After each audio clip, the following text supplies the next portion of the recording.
Okay, hello Sajjan, hello Ankita. So one of the question which I have as a person who is looking at Drupad music, someone who is not a musician, is what are your thoughts about Drupad music and what is your relationship as a Drupad practitioner? Yeah, Sajjan? I'll go first. Okay. So, actually, interestingly, most people in classical music, in Indian classical music, who are doing it professionally at a very serious level, uh, they are mostly people who have had a deep engagement in some way or the other right from their early childhood, and it's either been there in their family or they've been listening to it from childhood, grown with it, learned right from a young age. I didn't have that. I had absolutely no association with music of any kind till I was till I was 20, actually, till I was in college, university. And and that's when I discovered Indian music, not Drupad in particular, but Indian classical music. And mostly in North Indian classical music, we hear Khayal, which is the other form of North Indian classical music, which is a beautiful, beautiful musical system. And I really loved it. I would go to concerts in Mumbai. There would be concerts happening on campus, and it was amazing. This whole new world kind of opened up. Uh, but never did I ever feel that I want to learn this. And I didn't even think I could, first of all, having had no background and anything. And I didn't even feel this is something I wanted to learn for myself. I just really enjoyed it sitting in the audience. Uh, at some point, I heard a Drupad concert for the first time. And I had listened to few Khayal concerts before. And this was a whole new world. I mean, the experience of the Drupad concert, it was a Rudraveena recital by Ustad Bahauddin Dhagar. And it was a very, very different experience. The impact of it was so deep, and even in the simplest of structures, I mean, he could probably just be holding one note, or just a slow, graceful slide from one note to the other. And the impact is as powerful as the most complicated motions that, or maybe even more powerful, that other musicians would do. Uh, and and I never experienced something like that before. So I was very curious. And coincidentally, at that point, I had just taken up a course offered on my campus on Hindustani music. It was not, they were not teaching us to sing, but it was more of an academic course, where it was more of an appreciation kind of a program. But the professor was brilliant, Professor Milan Malshi. I'm always very grateful to him for giving me such an amazing introduction to this world of Indian music. He spoke about Drupad as kind of the origins of all the music we see in the North Indian traditions. And the way he described it was very interesting. He said it's a very, very meditative, very, very peaceful, very contemplative form of music, and great, great focus on purity of every individual note and sound. And that kind of corroborated my experience in the concert that I'd heard. And my curiosity was really piqued. I mean, I went to YouTube, I found, so the professor mentioned my gurus, respected Gundecha brothers, Pandit Uday Bhavalkar, and a few other of the senior most artists today. And I mean, I didn't know any of these names before. I was so new. I was completely an outsider. But once I started hearing these names, I would go to YouTube and listen to them. And it was incredible. I mean, in Drupad, uh, what I experienced then, and in a way, I still, even after now having learned for at least a little bit, even having learned for the past few years, uh, I think that experience still stands. That the impact, it doesn't matter whether you're doing a simple structure, a complicated structure, whether you're moving fast, you're moving slow. The depth of the impact stays throughout. And even when you're singing the faster stages of Drupad, there is still a stillness. There is still that idea of contemplation. And even when you're singing very slow, you're holding notes for a long time, you're making these really beautiful, graceful slides between notes. There is a lot happening there. There is a lot of dynamics in that apparent stillness and simplicity as well. And and now that I've been learning from probably I mean, of course, this is a personal bias that automatically comes in, but from the best gurus in the field. Uh, I think now I have a slightly better understanding of how this really deep impact gets created. And I've been so fortunate that someone like me, who knew nothing about music, who had no background in a domain where it said ki it takes you a lifetime to learn one note, in a system like that, uh, today, through the blessings, through the guidance of my gurus, through the support of my friends like you, we have worked so much together. We have gone so much back and forth. All my other friends, my family. Uh, I'm very grateful that I'm able to do something in Drupad. I'm able to perform a bit. I'm able to teach a bit. I'm able to share this with people. And yeah, that's what I intend to do. That's what Drupad is to me. And I look forward to continuing to grow. Great. Thank you, Sajan. Ankita, what are your thoughts, relationship with the music? What is my relationship with Drupad music? As for my relationship with music, I spent the first 3 decades of my life knowingly and unknowingly craving to learn music, craving, yearning for a guru. And, I think finding or meeting one's gurus is destiny. And I'm very fortunate that I finally met Gurujis and they accepted to teach me like they accept to teach just anyone. And I also, like Sajan, had very, very little background. So that's my relationship with music. It's been a relationship of great craving and great yearning.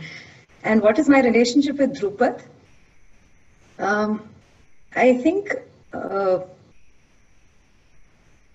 in the last years that I've been learning from the Gurujis, Drupad to me has become what I've seen it for Gurujis in my perception. I think Gurujis make it a science of sound. There is just so much precision to aspire to, that it is a science and you can never get there. But the fact that you can get a little closer every day, that it's a science and it's a sport and it's a craft. And I just find it amazing that you can approach it from so many different angles. And someday, when all of this distills itself, someday I hope that there will be some moments of art in whatever I do. But for now, I just find it extremely gratifying to just attempt the craft, to just become a better listener, to attempt the craft a little more every day. That very, very minute progress in how well I listen and how well I execute, that just gives me a lot of joy. It fills my days with wonder. I mean, just literally fills my days with wonder. Yes, there is a lot of pain and frustration in doing anything that is beyond your reach. And so the joy and the pain sort of go together. And जैसे कहते हैं ना कि एक साधे सब सधे, तो मुझे लगता है कि ये किसी भी चीज में हो सकता है. I find it through Drupad. Many people find it through Drupad because of the nature of the music. But as I say, you can find it in anything. I feel like if I'm able to, अगर ये साध लूं, तो all of life's philosophy is kind of, I can see life through the philosophy of Drupad. So that's what it's becoming for me every day. It's a process, but yeah, I think that's how I put it.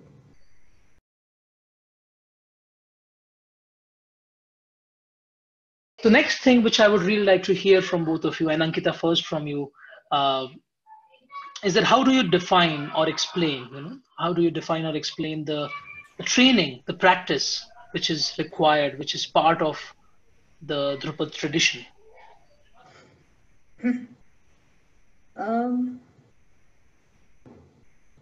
So I'd say, before I became a student of music, as I said, I spent many excruciating years of curiosity in hearing all these great musicians and many concerts. And I would think, करते कैसे, मतलब कहाँ से शुरू, कहाँ से किया होगा, कोई तो बता दे कहाँ से शुरू करूं.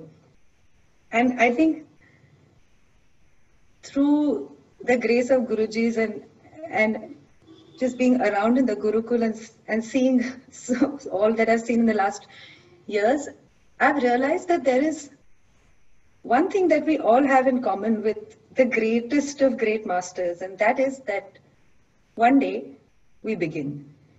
And in that beginning, it's really, I think it's the same for for everyone.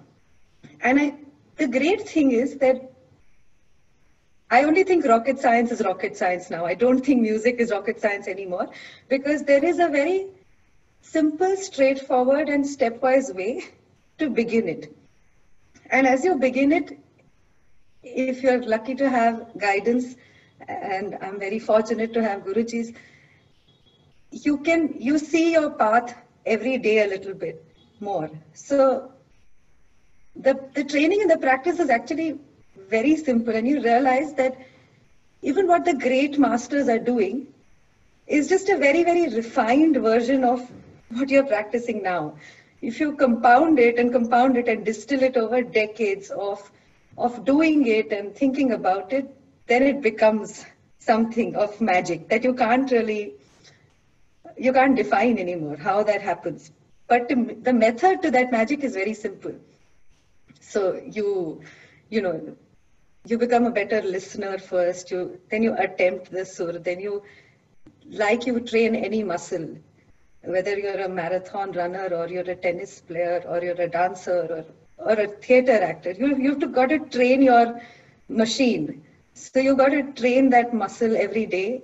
And I know every day when I practice, I know there is something that I can't hear still, but there is something that I can hear and I can't execute.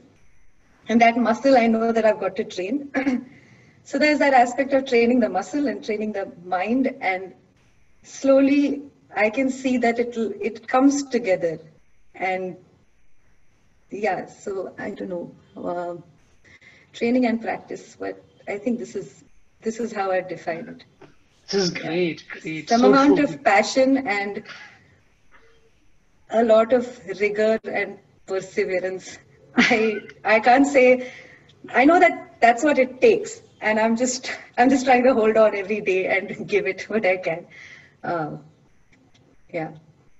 Sajan, how about you? How do you look at practice and training in the tradition? Yeah, actually, I relate very closely to what Ankita said, and I think there is this. I think in both of us and probably all of us in the Gurukul, this feeling of gratitude that Gurujis have shown us how to even begin to see hota kaise hai? What is this? How does it happen? Yeah, and I think that's also why we both and all of us in the Gurukul are also so passionate about sharing this with the world, because we feel that we've been very fortunate to receive it in such an amazing form. I mean, Gurujis have put in so much thought in designing the way they teach and the setup of the Gurukul and all of that. So I would like to say three things here coming to the training and practice. I mean, of course, it's a very long thing that actually spreads over the entire lifetime of an individual. So there's really no easy way to talk about it. And I'm not even going to attempt to, but just 3 points that just came to my mind that I'll talk about. The first thing, Guruji once in a group class, he was teaching us, and we were attempting the sur, and he kept kind of, so Guruji once in group class, he was teaching us a particular rag, and we were attempting the sur, and he kept trying to make it more refined, more polished. He was trying to give us a better sense of consonance with the Tanpura, and we were at it for a long time. And Guruji is not one who is like, he doesn't just explain it and say, "Ha, practice it, you will get it." No, he kind of takes the time, the effort to really drill the understanding into all of us. And we were at it for a long time. He would make us sing as a group. He would ask each one of us individually to sing. He would correct each person, insist everyone listen, demonstrate, all kinds of strategies he was using. After the class, he said, "What's the," I mean, I don't remember the exact words he used at that point, but he said something like, "It doesn't really matter whether we sing the correct note of the rag or not." He said, "What are we trying to do here?" And he put forward this question. And we were silent for a minute. And then we started giving musical answers. We're trying to build consonance of the Tanpura. We're trying to stay true to the notes of the raga. And he said, yes, but I'm asking a more broad question. And then he said, the only thing that my job as a guru to do, and what we together are trying to do, is to work on refining our perception and refining our mind. We are trying to increase the sophistication of our mind, of the way our mind works. That's all. Nothing else matters. And he said, you should always keep this attitude, whether you're practicing, whether you're not practicing, even if you're wasting time, waste it in a way that your mind gets pushed towards sophistication. and that for me is the first principle that I've gotten from Drupad and from my gurus. And it's what I see in the way they live their life, no matter what they do. I remember we were once, there was a road being constructed outside our Gurukul. Our Gurukul is off the road. So there was a very kacha road that was there. And there was a road being constructed. Guruji knew the exact proportion of stones, mud, cement. He knew how many barrels of each need to go into the mixer for the cement to be good. And sometimes Guruji himself or themselves would stand and oversee. Sometimes we students would stand in rotation and make sure that they're not messing around with the proportion, because it happens a lot in these kind of projects. And I was so amazed. I mean, these are the topmost musicians in the country, in the world. And they're paying this kind of attention, knowing that for the road to be constructed, you need this much amount of mud, stones, and cement. and this applies everywhere, whether they're teaching music in class or they're doing all the other activities. This idea of keeping the mind at the highest level of refinement and sophistication, attention to detail, this pursuit of excellence. I think there are many ways of framing it and phrasing it, but yeah, to me, that's the first thing.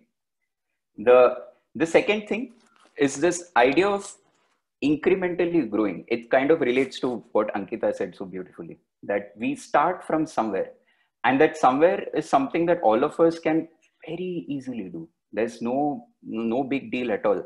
I remember when I was new to the Gurukul, every other class that I would hear would be simultaneously amazing to me and simultaneously scary, because I wouldn't be able to understand anything that was happening. But my classes with Guruji were never scary, because he would teach me at my level. He would come to my level and help me move forward slowly.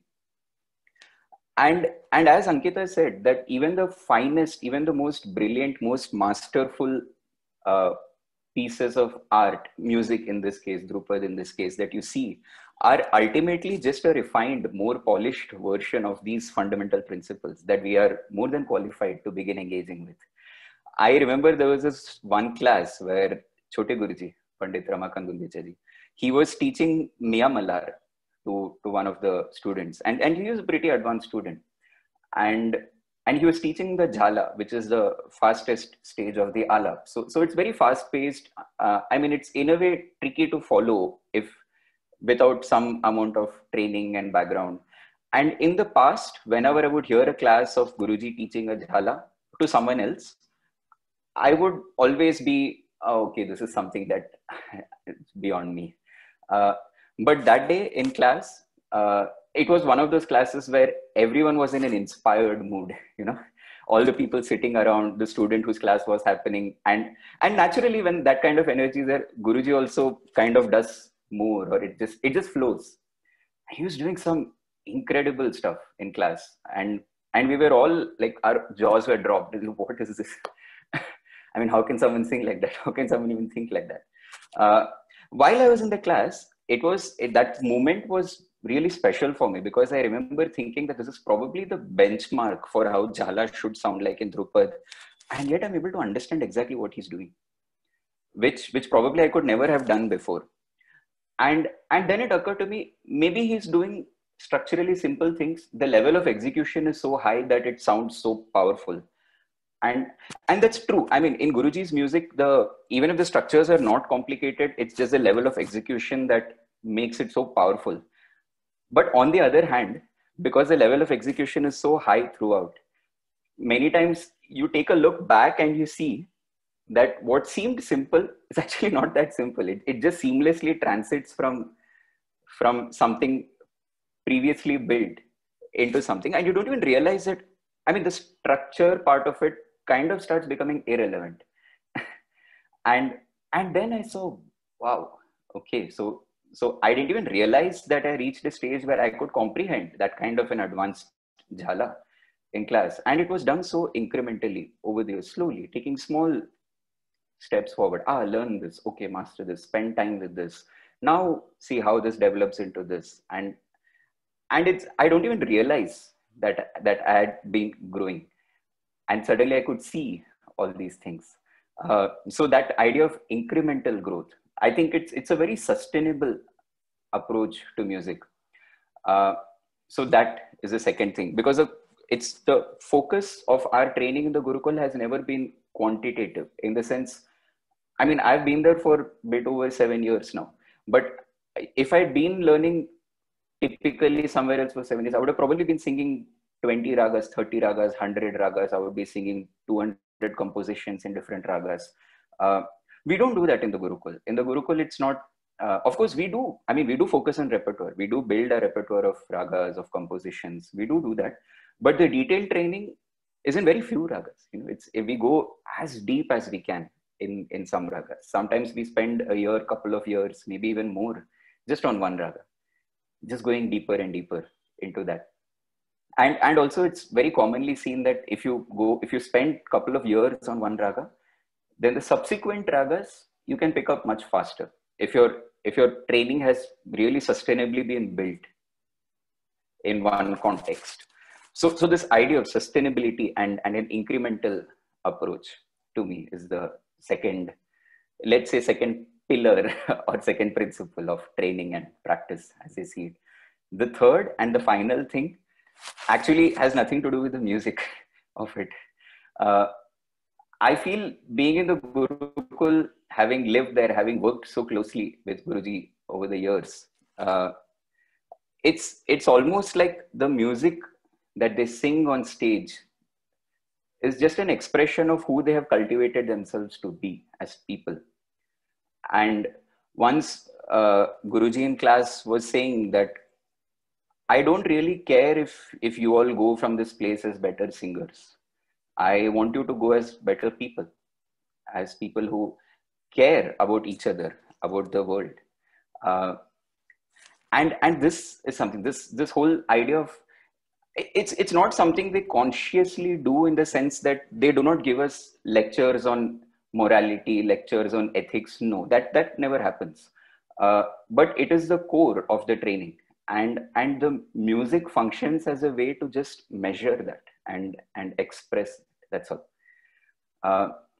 So this idea, and I feel this is very crucial, because this is what makes the practice so important in real life. Because otherwise, how I may end up singing the most beautiful Rag Bhupali that anyone has ever heard in the history of Indian classical music. But how does it help anyone? I mean, how does it matter if I sing a great piece of music on stage and go away and be, oh, wow, wonderful.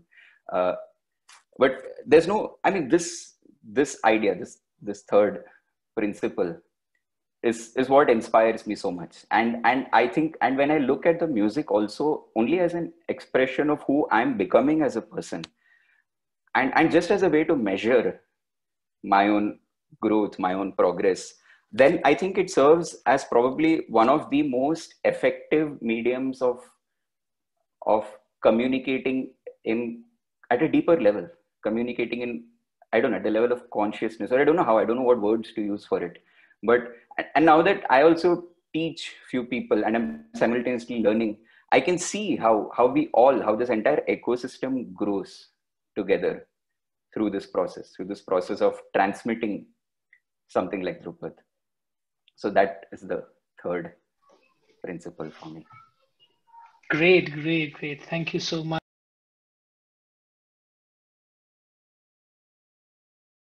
How do you see that the principles and methods in the training, in the tradition, in the music of Drupad define you as a musician? Looking at it from the musician and the artistic point of view, how do you see these principles and methods directly seen?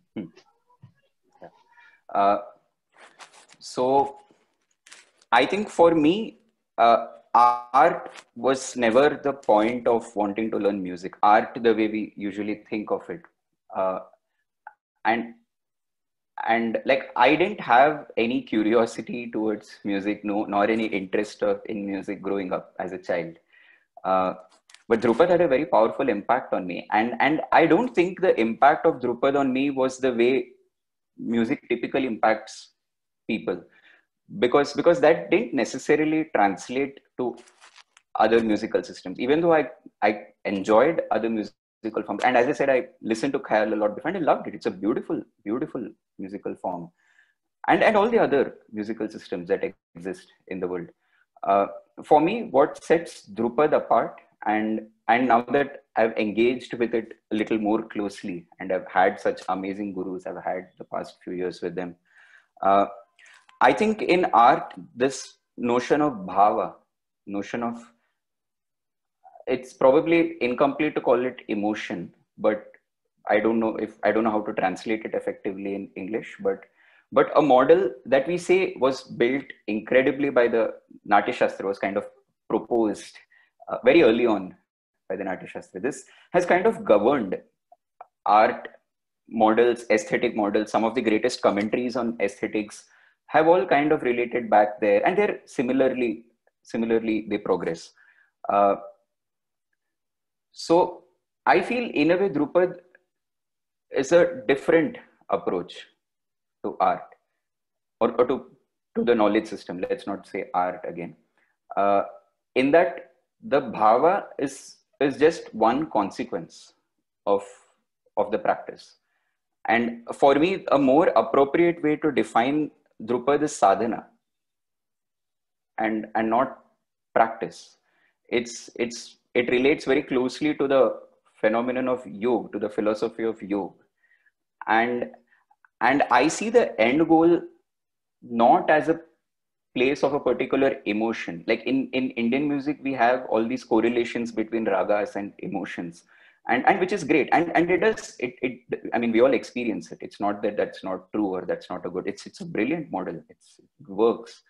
Uh, but there is something that goes beyond that. There is something where the rag is only ultimately one context.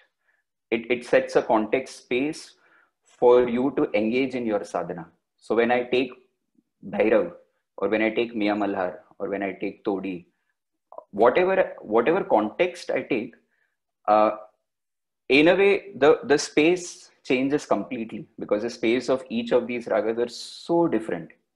But the sadhana remains the same, exactly the same. The sense of consonance with the Tanpura, the principles of consonance, the principles of voice, the kriyas that we as Drupad musicians engage with, the embellishments, the activities, let's say, the musical activities that we use to express, they remain exactly the same.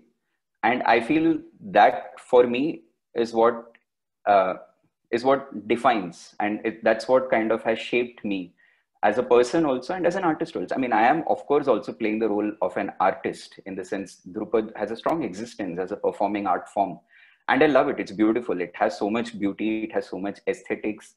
Uh, I really enjoy singing for myself, and a lot of people enjoy listening to Drupad around the world. I mean, we have so many Drupad musicians who have been traveling around performing.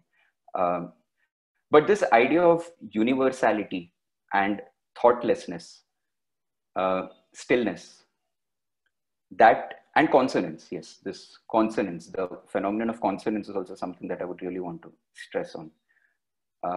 These are things that really kind of connect, that I connect with, and these are defining factors for me.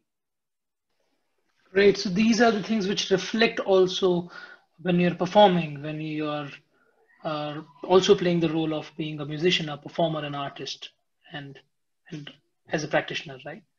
Yes. Ideally, yes. Great. And I think that will naturally happen. Of course, as a student, Yeah. then we are only, we do need to engage in the mechanics of it. We do need to engage in a lot of things. But yes, that is what is there within me. And I think it does show up, and the effectiveness of that coming out will just keep growing and changing with time. Yeah. Yes, Ankita. For you, what are the principles, methods which you directly see a applies to you as artist, as musician, as performer?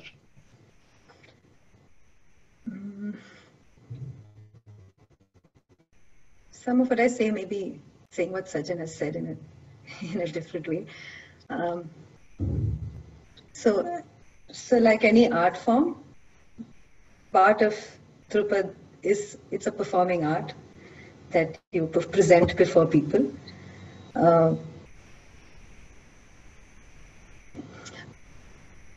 I don't know how does it apply to being a musician? I don't see it as two different things between being a musician and a person. I think it just, sadhana just makes you something else. Better, worse is, I don't know, it's a word, but you go through transformation in the process of doing something, and that something is so well defined. The principles, the methods are under Guruji's, they're so well defined, and there is such high amount of precision that is demonstrated to us that if we are not, it's not hard to see it. It's hard to get there, and it's the path is very well laid out. I kind of see it as being what we're training to do ultimately, I hope, and is the idea of to be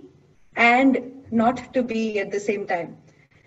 But as at the level that I am at, you got to be first. So the effort is in training the body and the mind to be that, and then you can not be someday, when you don't have to worry about being so much. But I think that the whole